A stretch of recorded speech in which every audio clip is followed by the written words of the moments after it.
அண்மை செய்தி. சேலம் மாவட்டம் கிச்சிபாளையம் அருகே 15க்கும் மேற்பட்ட இளைஞர்கள் கஞ்சா போதையில் நள்ளிரவில் வீடுகளுக்குள் புகுந்த தாக்குதல் நடத்திய சம்பவத்தால் அப்பகுதி மக்கள் பீதியடைந்துள்ளனர். இது குறித்த கூடுதல் விவரங்களை வழங்குகிறார் செய்தியாளர் மதியழகன். வணக்கம் மதியழகன், விவரங்களை சொல்லுங்க. வணக்கம் அருண். சேலம் மாநகர எல்லைக்கு உட்பட்ட பகுதியானது கிச்சிபாளையம். இதன் அருகே உள்ளது சன்னியாசிக்குண்டு. இங்குள்ள விநாயகர் கோவில் தெருவில் அந்த பகுதியில் நேற்று நள்ளிரவில் 15க்கும் மேற்பட்ட வாலிபர்கள் அங்குள்ள வீடுகளுக்கு உள்ளே புகுந்து அங்கு இருந்தவர்களிடம் தாக்குதல் நடத்தியிருக்கிறார்கள். அது மட்டும் இல்லாமல் வீட்டில் இருந்த பொருட்கள் மீது சூறையாடலும் நடந்திருக்கிறது. பொதுமக்கள் பீதியில் அங்கிருந்து வெளியேறி இருக்கிறார்கள். மற்றும் அதன் பிறகு காவல் நிலையத்திற்கும் புகாரும் தெரிவித்திருக்கிறார்கள்.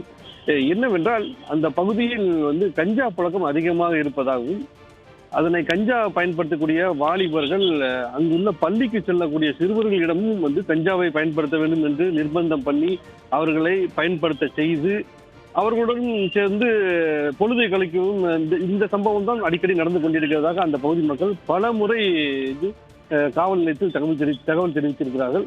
இருந்தாலும் ஒரு சிலர் இளைஞர்களின் மீது உள்ள பயத்தின் காரணமாக வெளியே சொல்ல முடியாமல் தவித்து வந்த நிலையில் நேற்று இந்த சம்பவம் நடந்திருக்கிறது. இந்த சம்பவத்தில் 2 பேர், அந்த பகுதியை சேர்ந்த 2 பேர், மணிமாறன், விஜய் ஆகிய 2 பேர் படுகாயம் அடைந்து சேலம் அரசு மருத்துவமனையில் சிகிச்சைக்காக அனுமதிக்கப்பட்டிருக்கிறாங்க. பொதுமக்கள் தெரிவித்த புகாரின் அடிப்படையில் போலீசார் அங்கு வந்ததை கண்டவுடன் அந்த வாலிபர்கள் அங்கிருந்து தப்பி ஓடிவிட்டார்கள். இருந்தாலும் நேற்று இரவு முழுவதும் போலீசார் நடத்திய சோதனையில் ஒரு 15க்கும் மேற்பட்ட வாலிபர்களை பிடித்து விசாரணை நடந்து கொண்டிருக்கிறது. கிச்சிபாளையம் என்றாவிட அங்கிருந்து ரவுடிசம் அதிகமாக உள்ள பகுதி. காவல்துறையினர் மீது அதாவது முழுமையாக அவர்களை கட்டுப்படுத்த முடியாத ஒரு சூழ்நிலை இருந்து கொண்டிருக்கிறது. கடந்த அதிமுக ஆட்சியின் போது கூட அங்குள்ள ரவுடிகள் மீது குண்டர் சட்டம், அடிக்கடி குண்டர் சட்டத்தின் மீது வழக்கு பதிவு செய்து அவர்களை கட்டுப்படுத்தியிருந்தார்கள். சட்டம் ஒழுங்கு கட்டுக்கோப்பாக இருந்தது.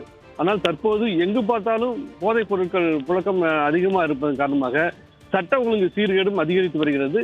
இதன் சாட்சியாகத்தான் நேற்று இரவு நடந்த இந்த சம்பவம் தெரிவிக்கிறது. இனிமேலும் காவல்துறையினர் மெத்தனமாக இருந்து இந்த போன்ற குற்றங்களை தடுக்காவிட்டால் தங்களுக்கான வாழ்வுரிமை பாதிக்கப்படும் என்று அந்த பகுதி மக்கள் அச்சம் தெரிவித்திருக்கிறார்கள்.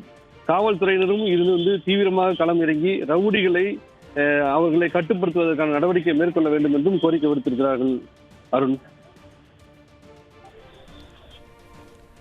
விவரங்களை வழங்கியமைக்கு நன்றி மதியழகன்.